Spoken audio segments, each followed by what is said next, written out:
What I hope to do in this lecture this morning is to provide you with resources that can equip anyone, whether you are a scientist or a non-scientist. All you need to do is to be someone who is ready and happy to engage in a little bit of thinking. And just with a little bit of thinking, we can see that science clearly has not disproved the existence of God. Even more than that, science gives us many clues which point us to the existence of God, and having a little bit of knowledge about these things is so helpful if we want to love our neighbour.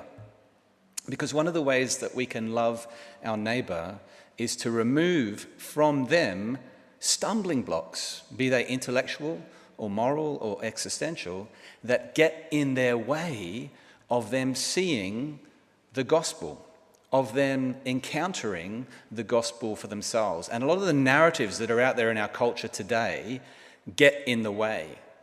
There's a sense in which, as we come to John 3 this morning, if this was the last passage I ever preached, or if it was the last Bible passage you ever heard preached, or if it was and I'm sure it wouldn't be, but if it was the only Bible passage you had ever heard preached, if you just blew in this morning from the street and what's this going on here in the North Church, I'm going to sit for a wee while.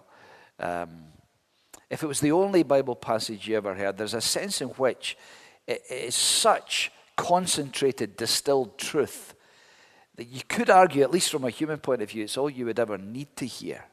It's quite remarkable. This section that we're going to look at this morning is packed with truth, but it's ultimate truth.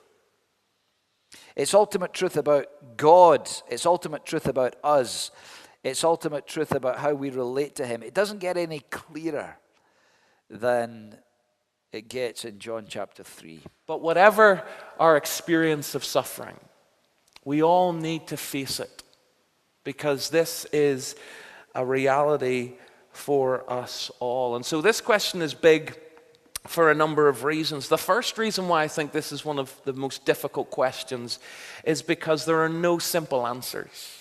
I'm not for a second over the next 40 minutes or so going to insult your intelligence by trying to offer you a simplistic set of formulaic answers and think that that will be the end of the matter. All I want to do is just offer you some things that I personally, in the midst of my own suffering, have found helpful. Some things that, as I've reflected on them, they've strengthened my own faith, and they've given me a foundation which I can anchor my life in the midst of storms. But it's very likely, as I said, that some of this will be totally inadequate. We're here to hear what God has to say.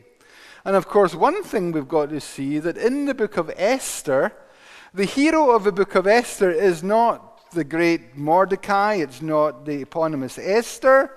The hero of the book of Esther is God. He is present in every situation. But of course, one of the things we noticed, and those of you who are here on Saturday night will realize that God is not mentioned in the whole of the book of Esther. That's the intriguing thing about it. During World War II, graffiti started to appear all over the world, in London and Japan and Germany, and wherever there were US troops situated. And it just simply says, Kilroy was here. And it was some emblem to show that it seems that he was everywhere, this mysterious Kilroy. But God is in the pages of Scripture, and yes, He is mysterious. There's much which is mysterious about God, but there is so much about God which is revealed.